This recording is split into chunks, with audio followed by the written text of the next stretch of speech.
The National Weather Service has a word they almost never use. Not severe, not dangerous, not even life-threatening. The word is extreme, and they just used it. Right now. Tonight. 25 blizzard warnings, active from Philadelphia to the Poconos. Snow falling at 3 inches per hour, and 586 weather alerts, blanketing the entire country simultaneously. But here is what the forecast discussion is not mentioning. A geomagnetic storm is shaking Earth's magnetic field at this exact moment. Solar wind is screaming past at 700 kilometers per second, and a magnitude 7.1 earthquake just struck Malaysia. All in the same 24 hours. Coincidence is the easy answer. Stay with me, because the full picture is considerably more unsettling than that. Subscribe and stay close, because what you just watched was only the first chapter. The snow is still falling. The grid is still under load. The magnetic field is still being rattled by a sun that does not operate on our schedule, and somewhere beneath the surface of a planet that has never once waited for a warning system before making its next move, the pressure is still building. The National Weather Service does not use the word extreme lightly. They have a whole vocabulary of escalating dread, watches, advisories, warnings, and most of us have heard those words so many times that they barely register anymore. But when the Mount Holly, New Jersey office sat down and assigned a severity rating to what is currently happening along the East Coast, they reached for the highest designation in the entire alert system. Not elevated, not significant, extreme. 25 blizzard warnings. Active right now, stretching from the Philadelphia metro through the southern New Jersey suburbs, across the Delaware Valley, and up into the Poconos. That is not a typo. That is not an exaggeration. That is the word the meteorologists chose, and it is worth sitting with for a moment. So what exactly qualifies as a blizzard? Because a lot of people use that word casually. Any big snowstorm gets called a blizzard in casual conversation, but the National Weather Service has a very specific definition, and it is unforgiving. To meet the threshold, you need sustained winds of at least 35 miles per hour, visibility reduced to 1/4 of a mile or less, and both conditions must persist for a minimum of 3 hours. Not gusts. Sustained. Not a brief whiteout. 3 hours of it. That is the bar, and what is happening along the I-95 corridor right now is clearing it with room to spare. And then there is the snow rate. Reports are coming in at 1 to 3 inches per hour. If you have never thought about what that actually means from an atmospheric physics standpoint, let me give you some context. Because 3 inches per hour is not just a lot of snow, it is a signal. It tells you something very specific about what the atmosphere is doing overhead. Normal snowfall, even in a significant winter storm, tends to come in at rates closer to half an inch to maybe an inch per hour. 3 inches per hour means you are sitting directly underneath what meteorologists call a mesoscale banding event, a narrow corridor of extraordinarily intense lift inside the storm. We will come back to exactly how that happens, because the mechanics are genuinely remarkable. But first, consider the snow itself. Not all snow is created equal, and this particular storm is producing what forecasters call heavy, wet snow, the kind that forms when temperatures hover right around the freezing mark. Powder snow, the light fluffy kind you get in deep winter in the Rockies, weighs roughly 5 pounds per cubic foot. Wet, dense snow near the freezing line can exceed 20 pounds per cubic foot. That is 4 times the weight. And here is the thing about wet snow that makes it uniquely dangerous compared to any other kind of winter precipitation. It sticks. It adheres to surfaces. It coats tree limbs. It clings to power lines. It packs onto every horizontal surface it can find. And as it accumulates, the mechanical load on whatever it is sitting on increases not gradually. It stacks up fast. The I-95 corridor is one of the most densely infrastructured strips of land on the planet. Power lines, not buried, running above ground through urban and suburban neighborhoods lined with trees. Many of those trees are old. The urban canopy of the northeastern United States is aging, and aging trees have branches that are longer, heavier, and more likely to fail under load. When wet, heavy snow loads onto a long tree limb, and then wind gusts hit, and the wind is hitting, sustained at blizzard criteria, the bending moment on that limb can exceed what the wood fiber can handle. The limb breaks, and if a limb breaks over a power line, you already know what happens next. Power outages are not a worst-case scenario here. They are explicitly flagged in the NWS alert text as an expected outcome. There are 586 total active weather alerts across the United States at the moment this data was captured. 586. To put that in perspective, a typical unsettled weather day might carry a few dozen. A significant storm system might push that number into the low hundreds. 586 is a continental weather siege, and the blizzard on the East Coast, as dramatic as it is just one piece of it. The scale of what is happening simultaneously across this country right now raises a question that I want to plant in your mind right now and come back to. Is this normal? Because the answer is more complicated than you might think, and it goes places that the mainstream weather coverage is not following. But before we go wide, we need to go narrow. We need to go inside the storm itself. Because what locked this thing into place is one of the more fascinating atmospheric mechanics in meteorology. 3 inches of snow per hour does not happen by accident. It happens because a very specific atmospheric structure forms, stalls, and refuses to move. To understand it, you have to think about what snow actually requires to form at extreme rates. You need moisture, obviously. You need cold air. But most importantly, you need lift, a sustained, powerful upward motion of air that condenses that moisture and freezes it into snowflakes fast enough to produce that kind of accumulation rate. Normal storm systems provide moderate, widespread lift across large areas. What produces 3 inches per hour is something narrower and more violent, a mesoscale deformation band. And when one of these locks in over a city, it is like someone turned on a fire hose pointed straight down, except the fire hose is full of frozen water and weighs 20 pounds per cubic foot. The mechanism behind this is called frontogenesis, and the name is actually quite descriptive once you break it down. Genesis means formation. Fronto refers to a front, the boundary between two air masses of different temperatures and densities. Frontogenesis is the process by which that boundary intensifies.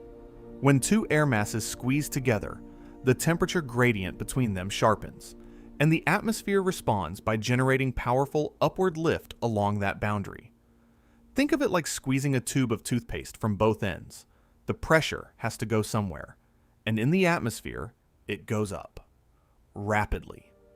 And when the lift concentrates into a narrow band, snow rates explode. What makes this event particularly notable is the concept of the deformation zone, a pivot region in the mid-levels of the atmosphere where the wind flow wraps cyclonically, essentially creating a zone of concentrated convergence. These deformation bands can park themselves over a location and stay there for hours. Not drift slowly, stay. And when a band producing 3 inches per hour stays over the same geography for 4, 5, 6 hours, you are not looking at a foot of snow. You are looking at a corridor of 12 to 18 inches in a strip that might only be 20 or 30 miles wide, while locations just outside that band get half that amount. This is why two towns, 20 miles apart, can have wildly different storm totals, and why post-storm comparisons on social media always include someone saying their area barely got anything, while their cousin 40 minutes away is snowed in for days. There is also a radar effect worth mentioning here, because it changes how we interpret the data in real time. Wet snowflakes are physically larger than dry snowflakes. They aggregate, they clump, They grow as they fall through near-freezing air, and larger particles return stronger radar signals. This phenomenon, called radar bright banding, can cause reflectivity readings to suggest even heavier precipitation rates than are actually occurring. It does not mean forecasters are wrong. It means interpreting wet snow radar imagery requires an extra layer of correction, and in fast-moving operational environments, that introduces uncertainty into real-time rate estimates. Speaking of uncertainty, the models did not fully agree on this storm until quite late. In the 48 to 72 hours before the event, the American GFS model and the European ECMWF were diverging on a critical question: the timing of energy phasing. This storm, like most significant nor'easters, was not a single weather system. It was the product of two separate streams of energy in the atmosphere, a northern stream disturbance and a southern stream disturbance, coming together, or phasing, in a way that amplifies the resulting storm. The GFS was suggesting that the deeper coastal low would develop earlier. The ECMWF was more conservative. And here is the thing that the general public almost never appreciates about this kind of disagreement. It is not a failure of meteorology. It is an honest representation of the sensitivity of chaotic fluid dynamics to initial conditions. A storm track shift of 50 miles changes the rain-snow line dramatically. A timing difference of 6 hours changes who gets the heaviest banding. When models converge late, it is because the atmosphere itself is genuinely sensitive to small perturbations, not because the forecasters missed something obvious. The convergence happened eventually, and the models locked in on a scenario that is now playing out in real time. But here is what I want you to notice. This storm did not develop in isolation. It developed as part of a much larger pattern draped across the entire country. And that pattern is producing hazards in places that could not be more different from a mid-Atlantic blizzard. 586 alerts, remember? Let us go see what the rest of the country is dealing with. Wyoming and Montana are currently under high wind warnings, with gusts reported at 60 to 75 miles per hour. To put that in perspective, 60 miles per hour is roughly the sustained wind speed of a weak tropical storm. 75 miles per hour approaches Category 1 hurricane territory. These are not breezy conditions. They are structural load events for anything attached to the ground. Meanwhile, Lake Superior, that enormous inland sea in the upper Midwest, is producing something that most people have never heard of, but that mariners fear deeply: heavy, freezing spray, with ice accretion rates measured at 2 centimeters per hour. Freezing spray is exactly what it sounds like, and it is far more dangerous than it sounds.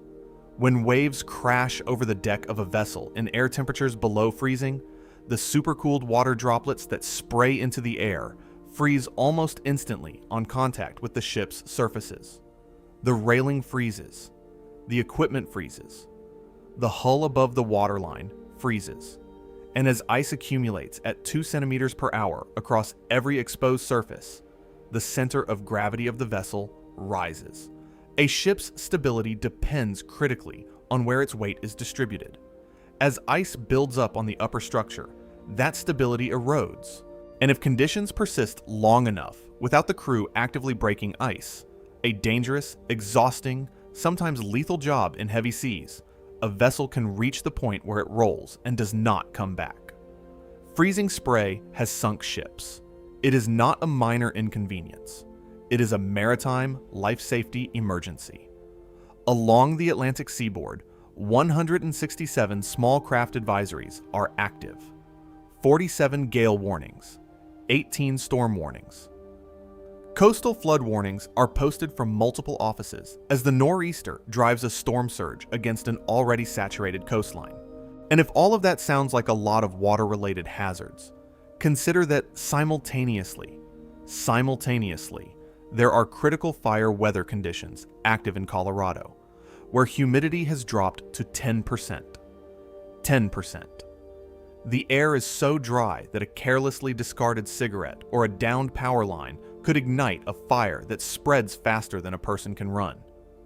fire weather, and blizzard conditions, active at the same moment, within the same continental weather pattern. This is the part that is worth pausing on because it seems contradictory on its face. How does the same atmospheric pattern produce a blizzard in Philadelphia and fire weather in Colorado? The answer lies in the jet stream configuration. What is happening right now is a strongly amplified trough ridge pattern, a dramatic north-south undulation of the polar jet stream that places a deep trough over the eastern United States and a strong ridge over the west. The trough pulls cold Arctic air southward and draws moisture from the Atlantic, producing the nor'easter. The ridge on the western side creates sinking air, which compresses and warms as it descends, suppresses cloud cover, dries out vegetation, and produces those critical fire weather conditions. Same jet stream. Two completely different expressions of the same underlying physics, playing out in regions 1,000 miles apart. The pressure gradient stacking across the continent is extreme. Air wants to move from high pressure to low pressure. That is the fundamental driver of wind. And when you have a strong ridge on one side and a deep trough on the other, the gradient between them generates powerful wind events across the entire transition zone. Wyoming, Montana, the Great Plains, all of them caught in the machinery of this amplified pattern. And here's the question that this national picture raises, the one that matters beyond today's forecast. Is this kind of simultaneous, multi-region hazard day becoming more common? Or does it just feel that way? The answer, it turns out, requires a detour into physics that goes far beyond meteorology. But first, let us talk about why this particular blizzard was worse than just any nor'easter. The difference between a manageable winter storm and an infrastructure crisis often comes down to a matter of a few degrees. When temperatures stay well below freezing, snow stays light and powder-like. It slides off power lines. It falls off tree branches. It blows rather than sticks. But when temperatures hover right around 32 degrees Fahrenheit, right at that marginal zone, everything changes. The snowflakes are wetter, heavier, stickier. They adhere to every surface they contact, and once they begin to accumulate on a power line, they do not simply sit there passively. The load increases, and here is where the physics becomes genuinely treacherous. It is not linear. As snow accumulates on a power line, the line deflects downward under the weight. As the line deflects, its geometry changes in a way that actually increases the efficiency with which additional snow sticks to it. The load builds faster as the line sags, and then the wind hits. Wind-induced oscillation on a loaded power line creates cyclic mechanical stress. The line flexes back and forth, and metal fatigues under cyclic stress in ways that it does not under static load. A line that could theoretically hold a given weight, sitting still, may fail at a fraction of that weight if the load is dynamic, oscillating, repetitive.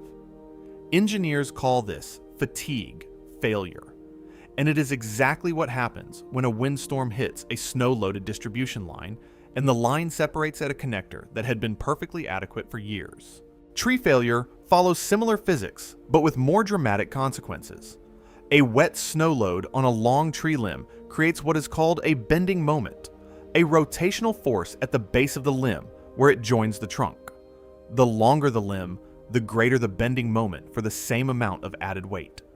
Old trees in urban and suburban settings have had decades to grow their limbs long, often over streets, yards, and, crucially, power lines. The urban canopy of the northeastern United States was planted largely in the mid-20th century, which means many of these trees are now 60 to 80 years old. They are mature, they are large, and they are directly above aging above-ground infrastructure that was itself installed in the same era. Grid design standards do account for ice and snow loading. Utilities use engineering tolerances that are supposed to reflect the range of meteorological conditions their infrastructure might face. But those tolerances are typically calculated for ice loading, which accretes uniformly and predictably.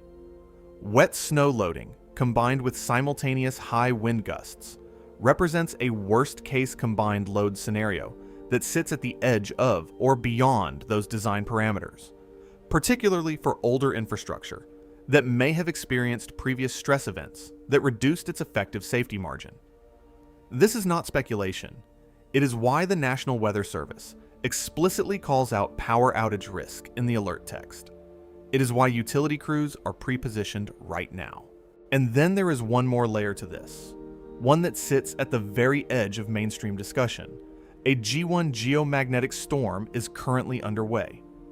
At G1, the effects on power infrastructure are generally considered minor.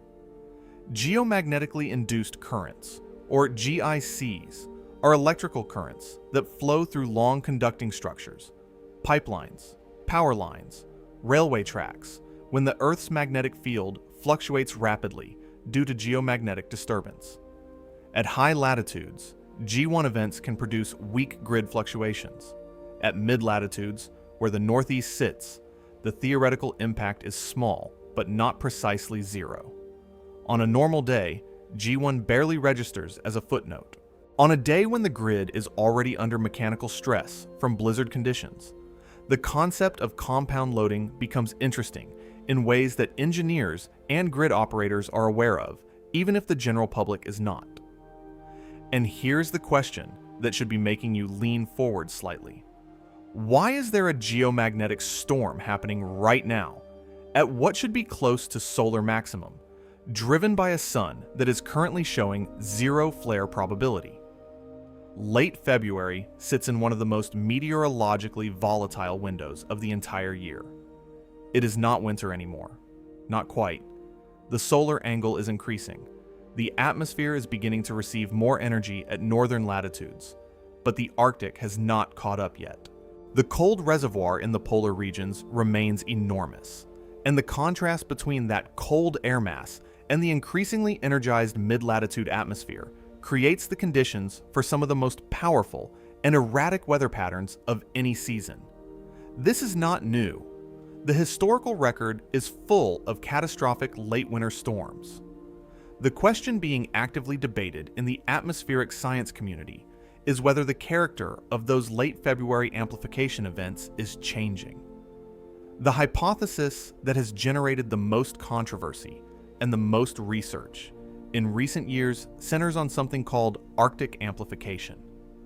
The Arctic is warming roughly 4 times faster than the global average. As the Arctic warms, the temperature contrast between the polar region and the mid-latitudes decreases. Some researchers have proposed that this reduced contrast weakens the polar jet stream, causing it to meander more, producing larger north-south undulations, exactly the kind of amplified trough ridge pattern that is sitting over the United States right now. A slower, more meandering jet stream would tend to produce weather patterns that move more slowly, allowing extreme events to linger over locations rather than tracking through them. Storm systems that stall, cold outbreaks that persist, snow bands that lock in. If this hypothesis is correct, it would help explain an apparent increase in the duration and intensity of certain extreme winter events, even as average temperatures rise. The scientific community is genuinely divided on this. Multiple peer-reviewed studies have supported versions of the Arctic amplification jet stream connection. Others have found the statistical signal too weak or inconsistent to draw firm conclusions. This is not a case of fringe science versus mainstream consensus. It is an active, unresolved debate within mainstream atmospheric science itself. What is less contested is a different mechanism: the intensification of the hydrological cycle. A warmer atmosphere holds more water vapor, roughly 7% more for every degree Celsius of warming, following an equation called the Clausius-Clapeyron relation. More atmospheric moisture means that when a storm does form, it has more raw material to work with. Heavier precipitation events are physically expected and are being observed in the long-term record across many regions. But here is the intellectual honesty check that this story requires. Individual storms remain within historical variability. A nor'easter producing 3 inches per hour is extreme by any measure. but it is not physically impossible by historical standards.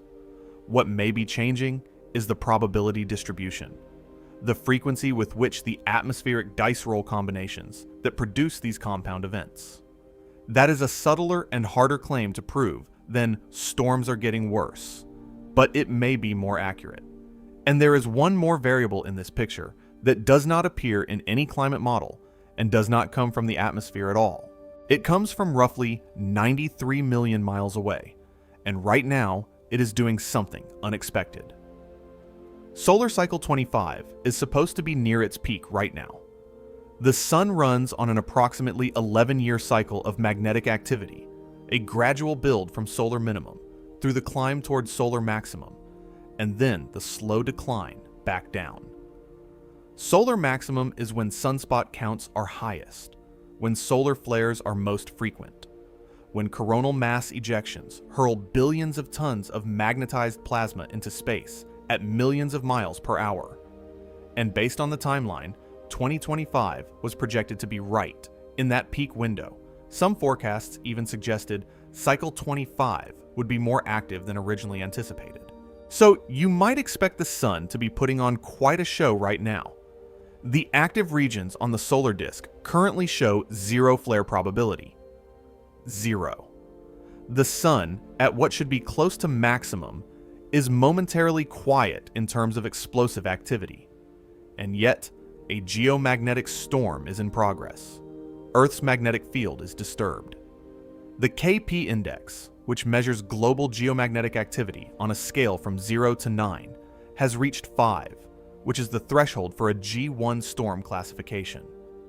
Extended K5 conditions have been forecast. So, where is the energy coming from if the sun is not flaring? The answer is a coronal hole, and it is one of those solar features that does not get nearly enough attention in mainstream space weather coverage. Coronal holes are regions of the solar surface and atmosphere where the magnetic field lines do not loop back on themselves, but instead extend outward into space, creating open corridors through which solar wind can escape at much higher speeds than normal. Right now, a coronal hole is rotating into an Earth-facing position, and the high-speed solar wind stream it is generating is measuring at approximately 700 kilometers per second. The background solar wind is typically around 400 kilometers per second.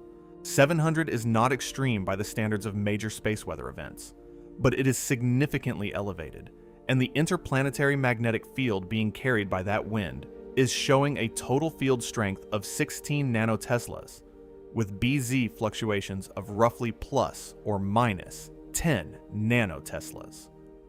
That BZ value is the critical one. The BZ component of the interplanetary magnetic field describes its north-south orientation. When BZ points southward, it aligns with Earth's northward-pointing magnetic field in a way that allows magnetic reconnection.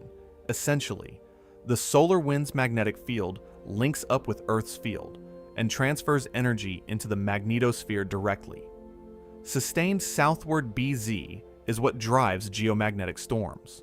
The fluctuations we are seeing right now are not sustained strongly southward, which is why we are sitting at G1 rather than something more significant. But they are fluctuating, which means the storm is ongoing, and the potential for brief intensification remains. This type of geomagnetic disturbance, driven by a coronal hole high-speed stream rather than a coronal mass ejection, has its own name, a Corotating Interaction Region Storm, or CIR-driven storm.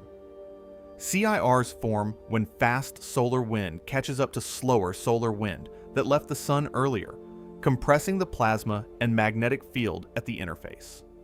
They tend to produce storms that are sustained and moderate rather than sudden and extreme, which is exactly the character of what is happening now. They are also characteristic of a specific phase of the solar cycle, not the explosive peak, but the transition into the declining phase, which raises a question that is purely speculative but genuinely worth asking. Are we already beginning to descend from solar cycle 25's maximum earlier than projected? The data does not yet support a definitive answer, but the patterns are worth watching. The KP index reaching 5 means we have crossed the official G1 threshold, and that classification carries with it a specific set of expected impacts that the Space Weather Prediction Center publishes openly.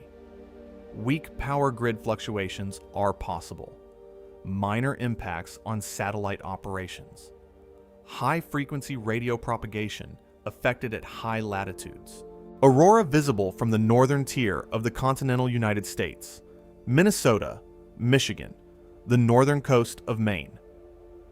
That list sounds fairly benign, and at G1, honestly, it mostly is. The question gets more interesting if conditions escalate to G2, which is considered a moderate geomagnetic storm and which remains possible given the ongoing elevated solar wind conditions. At G2, the potential impacts step up meaningfully. Voltage alarms become possible at higher latitude power systems.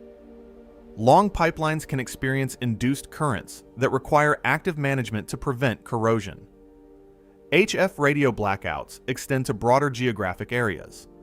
Satellite drag increases in low Earth orbit, affecting positioning calculations. Still not the stuff of catastrophic infrastructure failure that starts at G3 and above, and major historical blackouts like the Quebec event of 1989 required a G5, the maximum classification, but notable enough that grid operators pay attention. The reason timing matters in a compound event like this one is not because G1 geomagnetic activity is itself dangerous to the power grid under normal conditions. It is because the grid along the East Coast is not operating under normal conditions right now. It is operating under blizzard conditions, with mechanical stress on transmission infrastructure, with repair crews facing impaired access due to road conditions, with customer demand elevated due to cold temperatures and heating loads. When a system is already stressed, the marginal impact of an additional stressor does not add linearly. It can exceed the sum of its parts in ways that operational models do not always fully capture. Grid engineers know this. They call it N-2 contingency planning, the ability to handle not just a single failure, but a second failure occurring while the first is being managed. Right now, the grid along the eastern seaboard is already working through its N-1 response. Geomagnetic activity, even mild, increases the complexity of that picture. There is no evidence of any major geomagnetic-driven grid failure during this event. To be clear and specific about that, this is not a crisis driven by space weather. The blizzard is the dominant hazard, full stop. But the overlay of a geomagnetic storm on top of a mechanical stress event, on top of an aging infrastructure grid, is the kind of compound scenario that risk analysts study carefully. And it is worth understanding even if the specific outcome today is manageable. Because the next time this combination occurs, conditions may be different. And there is one more thing happening right now that has absolutely nothing to do with power grids, but which, if you are standing in the right location tonight, might be the most visually extraordinary coincidence of this entire event. Fresh snow changes the way a landscape receives light in a very specific physical way. Snow has an extremely high albedo. It reflects roughly 80 to 90% of incoming light, compared to dark soil or asphalt, which reflects maybe 5%. When aurora appears in a sky over fresh snow, the reflected light from the aurora bounces back off the white ground surface, creating a visual feedback that makes the phenomenon appear dramatically brighter and more diffuse than it would over bare ground. People who have witnessed aurora over fresh winter snow consistently describe it as qualitatively different from aurora over any other surface. More dreamlike, more enveloping, more total. The sky above you glows and the ground beneath you glows.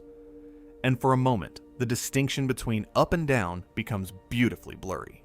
Tonight, aurora is potentially visible from northern Michigan, from the Upper Peninsula, from coastal Maine, from parts of the northern Great Lakes region, the areas positioned at the latitude where G1 aurora typically appears. These are also areas that have been dealing with winter weather. Some of them will have fresh snow on the ground. if the clouds clear, and if the geomagnetic activity maintains its current level.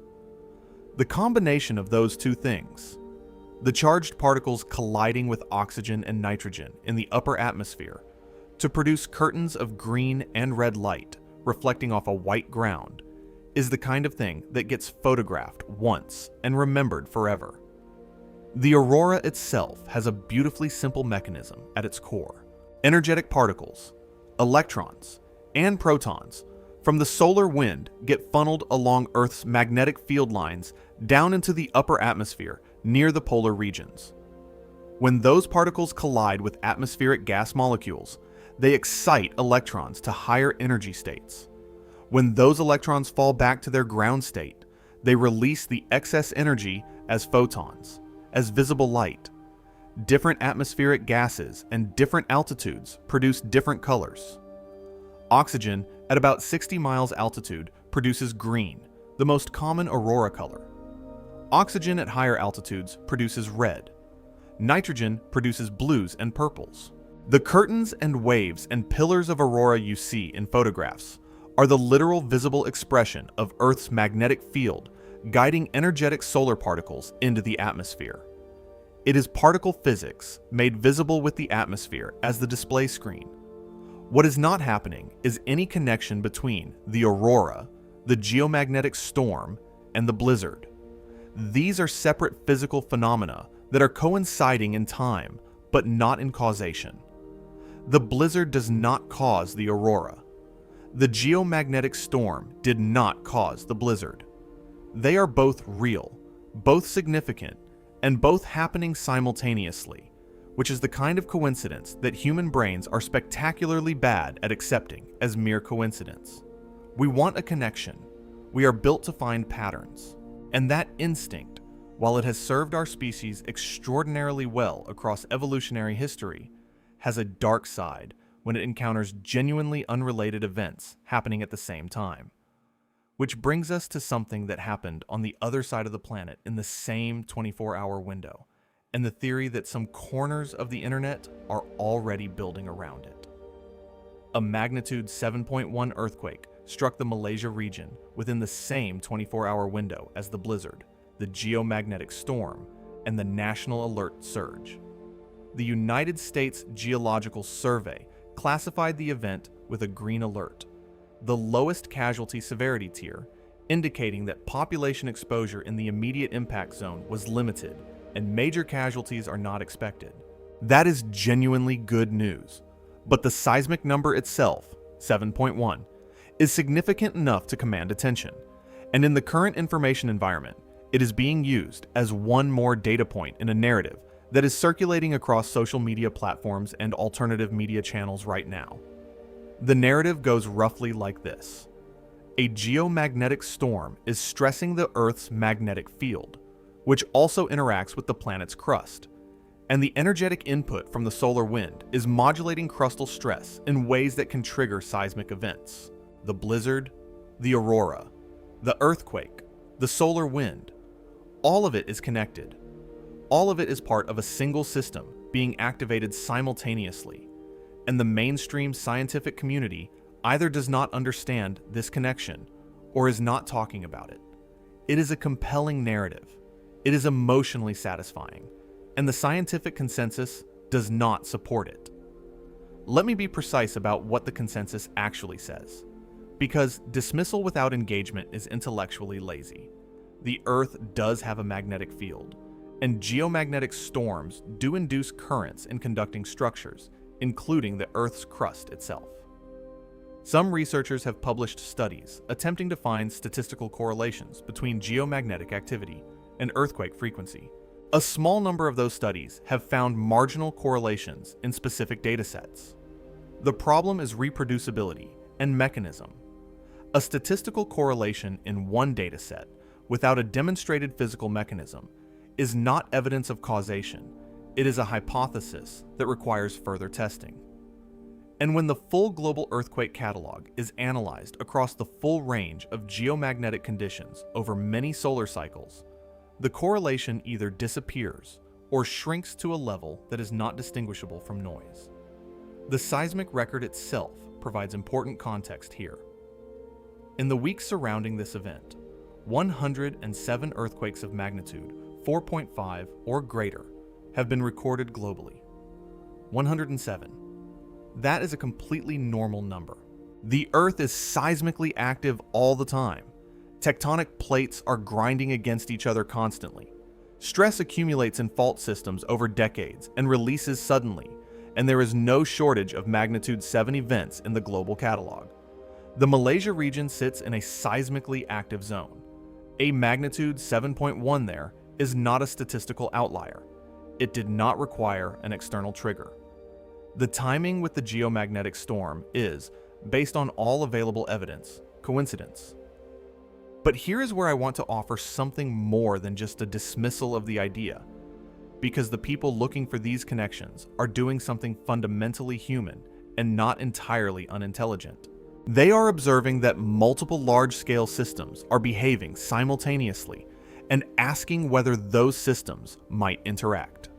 That is a reasonable scientific question. The answer, in this case, is that the Earth's magnetosphere, its atmosphere, and its lithosphere do interact, just not in the ways the more dramatic versions of this theory suggest, and not at the magnitude required to make a geomagnetic storm a meaningful earthquake trigger. But the impulse to look for systemic connections is the right impulse. It just needs to be aimed more carefully. Let us lay out the full picture of what has happened in this single 24-hour window, because it is worth seeing all at once. An extreme-rated blizzard is burying a major population corridor under heavy, wet snow at 3 inches per hour. 586 weather alerts are active across the continental United States. High wind events are stressing infrastructure from Wyoming to Montana. Freezing spray is threatening vessels on Lake Superior. Critical fire weather is active in Colorado at 10% humidity. Coastal flooding is building along the Atlantic seaboard. A G1 geomagnetic storm is ongoing, driven by a coronal whole high-speed stream with solar wind at 700 kilometers per second. A magnitude 7.1 earthquake has occurred in Malaysia. Aurora is potentially visible from northern states. Volcano alert levels are elevated at multiple monitoring sites. And near-Earth asteroid flybys, which happen routinely multiple times per week, are occurring on schedule, as they always do. Each of these events is, individually, within the range of normal planetary behavior. Nor'easters happen every winter. Wind events happen in the Rockies constantly. Freezing spray is a seasonal maritime hazard. G1 geomagnetic storms occur dozens of times per solar cycle. Magnitude 7 earthquakes happen roughly 10 to 20 times per year globally. Volcanoes are always doing something somewhere. Near-Earth asteroids pass by on a continuous basis without incident. None of these phenomena, in isolation, would make a sober scientist reach for alarm. So why does the combination feel so significant? The answer lives in cognitive architecture, specifically in something called the conjunction fallacy, combined with availability bias. Human brains are extraordinarily sensitive to clusters of unusual events. We evolved in environments where multiple simultaneous warning signs often did indicate a single underlying threat. The rustling of grass, the sudden silence of birds, the smell of smoke. The brain responds to concurrent anomalies by generating a powerful sense that something is orchestrating them. That sense is deeply compelling, and it produces a narrative response. There must be a pattern. There must be a cause. There must be a system that connects these dots. And in the age of real-time global data feeds, where every earthquake, every storm, every geomagnetic reading is instantly visible to anyone with a smartphone, the apparent frequency of these simultaneous events has increased dramatically, not necessarily because the events themselves are more frequent, but because our awareness of them is now essentially total. We see things happening that were always happening, but that we never would have known about before. And our brains, unchanged from the savannah, generate the same threat convergence signal they always have. The question of whether days like this one are becoming more common is not a simple one, and anyone who gives you a simple answer is either oversimplifying or selling something. Let us separate the different threads, because they have different answers. For atmospheric hazards, severe storms, heavy precipitation events, fire weather, there is a genuine and growing body of evidence. Climate datasets going back more than a century show clear trends toward heavier precipitation events in many regions, consistent with the physical expectation from an atmosphere holding more water vapor. Fire weather season duration has measurably lengthened in parts of the western United States and other fire-prone regions globally. The frequency of certain types of extreme atmospheric events does appear to be shifting in ways consistent with a warmer, wetter atmosphere. This is not alarmism, it is a reading of the data.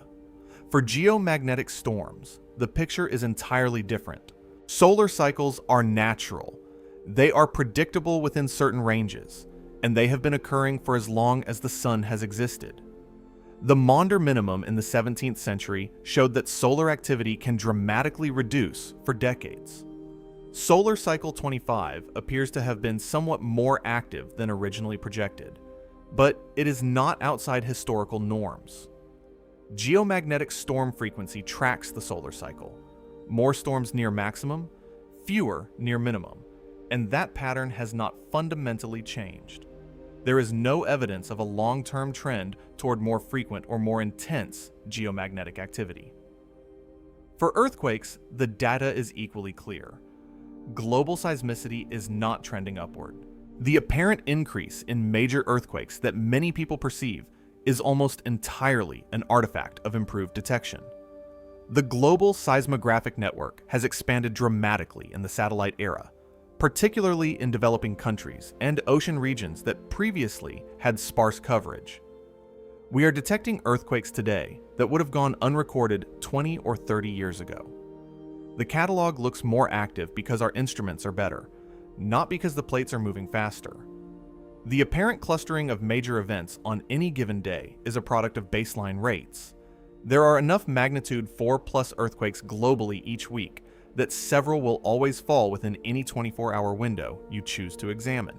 It is not a signal, it is statistics. What is genuinely increasing is our ability to see all of it simultaneously.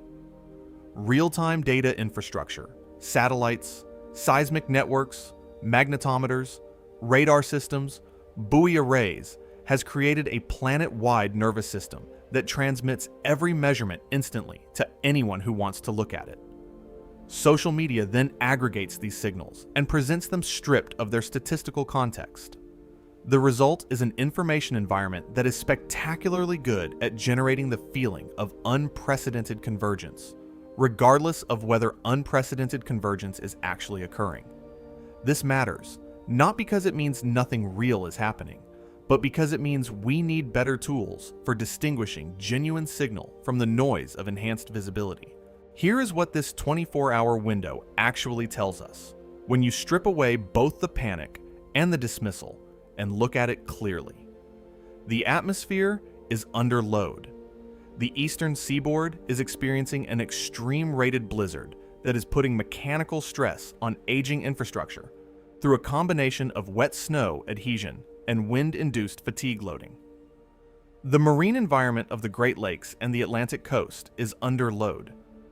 The power grid of a densely populated region is being tested by a compound hazard scenario that sits at or near its design limits. Earth's magnetosphere is under a modest but real load from elevated solar wind. The crustal system of Southeast Asia released accumulated tectonic stress in a magnitude 7.1 event.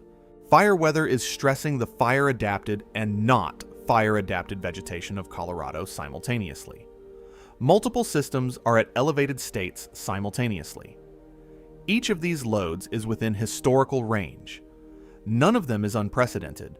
The power grid will likely hold through most of this, with localized outages and repair crews working in difficult conditions. The ships on Lake Superior are managing their ice load or seeking shelter. The atmospheric pattern will shift in the coming days as the trough moves off the coast. The geomagnetic storm will subside as the coronal hole rotates away from an Earth-facing position. The earthquake in Malaysia will fade from the news cycle. The snow in Philadelphia will get plowed. Life will continue. It always does. But here is the thing about compound loading that every structural engineer knows, and that is worth internalizing as a general principle for understanding the world we live in. Systems fail not when a single load exceeds their capacity, but when multiple loads occur simultaneously and the combination exceeds what the design anticipated. The history of major infrastructure failures, power grid collapses, bridge failures, levee breaches, is largely a history of compound events that individually would have been manageable, but together exceeded thresholds. The Northeast power infrastructure was designed for ice. It was not fully designed for wet snow, plus sustained wind, plus aging components, plus elevated demand, plus geomagnetic activity, all at once. It will probably survive. But the margin is thinner than it would be on a calm day, and thin margins are how we discover where the actual limits are. There is a psychological load here too, and it deserves acknowledgement. The continuous real-time awareness of simultaneous planetary stressors, extreme weather, seismic events, geomagnetic storms, fire conditions, creates a background level of ambient anxiety that is genuinely new in human experience. Our grandparents did not know in real time about every earthquake, every storm, every solar flare. That information simply was not available. We live now in a world where it is all visible, all the time, and our nervous systems were not built for that bandwidth. The challenge is not to stop looking. The data is genuinely valuable, genuinely important for preparedness and for scientific understanding, but to look at it with the right tools. To know what is normal background and what is genuinely anomalous. To distinguish between the appearance of convergence and actual convergence. The planet is not breaking. Let me say that clearly. Earth has survived ice ages that buried continents under kilometers of ice. It has survived mass extinction events that reset the biosphere. It has survived supernova near misses and magnetic field reversals and impacts from objects large enough to vaporize entire ecosystems. A nor'easter, a G1 geomagnetic storm, and a magnitude 7 earthquake occurring in the same 24 hours is, in the geological ledger, an ordinary Tuesday. What is actually being tested right now is not the planet. It is the systems that human civilization has built on top of it.